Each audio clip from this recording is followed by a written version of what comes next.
Good morning, ladies and gentlemen. Raila Odinga, the ODM party leader, arrived back into the country yesterday. And Raila Odinga headed straight from the airport to Bondo, where he attended the burial ceremony of Barack, who was Ada Odinga's bodyguard. But I noted two things with Raila Odinga. And I strongly believe that they are significant politically speaking, and they were meant to send a coded message to either the Kenyan people or to William Samoei Arap Ruto. The first thing I noted was that Raila Odinga was in his blue Mao Zedong shirt. That shirt has some revolutionary meaning to it. Whenever you see Raila Odinga putting on that shirt, just know there is something. In most cases, whenever Raila Odinga is attending funerals, he would put a black one. This time round, he chose a blue one. That's significant. The second thing I noted was his cape. Raila Odinga attended this funeral, which was just next to his home, next to his father's home in Bondo, and he had a cape. That cape, I'm just checking it just to confirm. It had Azimio, and it had the flag of Kenya, and it had the fifth. What was the meaning of that particular cape? For me, Raila was reminding his supporters about Azimio. He was reminding Kenyans about Kenya.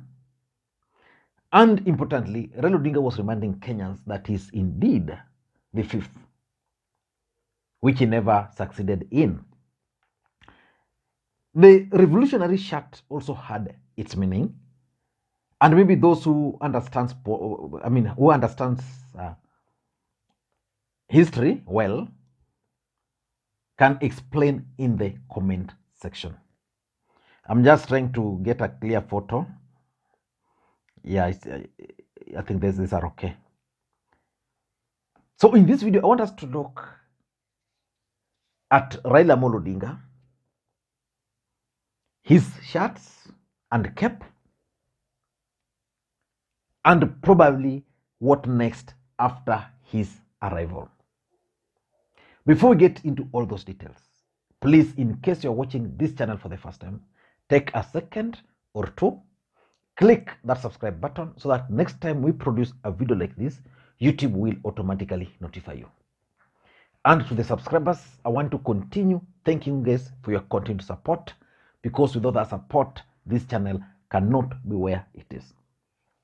Now, let us get back to the main issue very briefly. Raila Odinga's bodyguard was buried yesterday, and I want to take this opportunity personally to send my comforting messages to the family and friends. The man did not deserve to die the way he did, but we are just human. We must just accept God's will. And Raila Odinga's arrival and the message which he was sending in Bondo is significant. But why do you think Raila Odinga decided to go to Bondo with that cape? I've already explained my own perspective. But what message was Raila Odinga trying to send to Kenyans? Number one, in my view, I think Raila Odinga wanted to tell his supporters that I'm back and I'm going to give you direction. You cannot convince me that Raila Odinga went to India with that cape, and that was the shirt or the attire he came with from India. You can't convince me.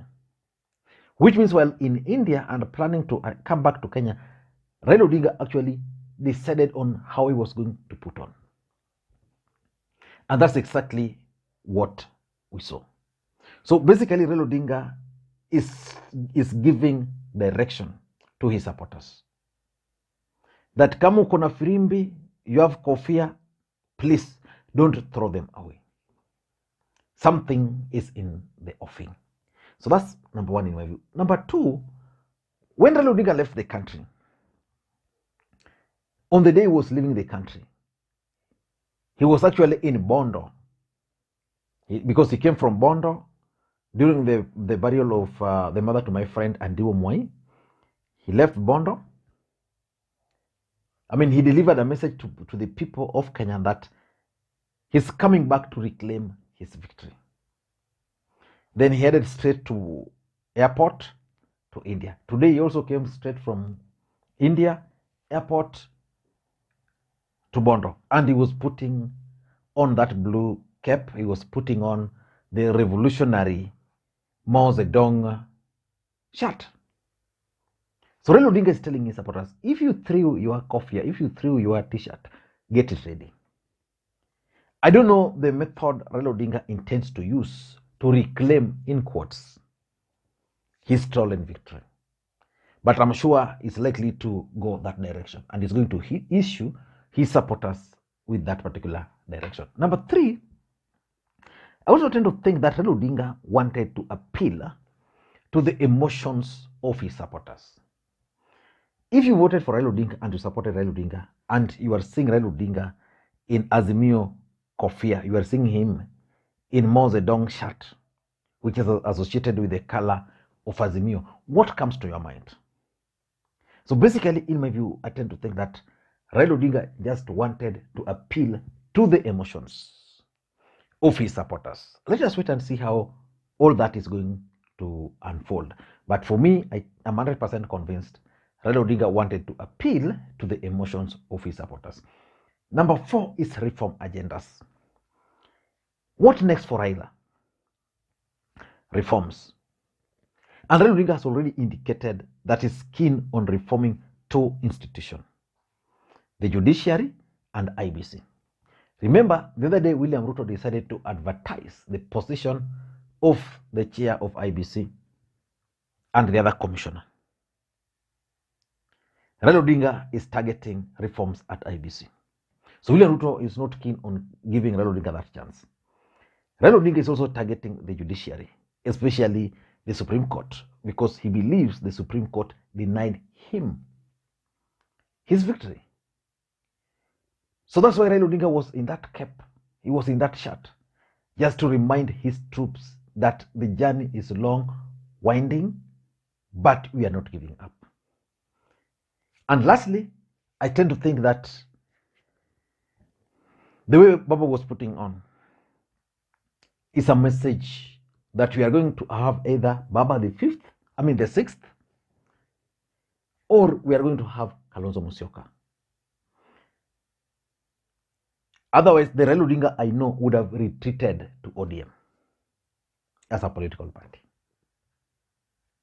So for me, Baba is either going to run for the presidency.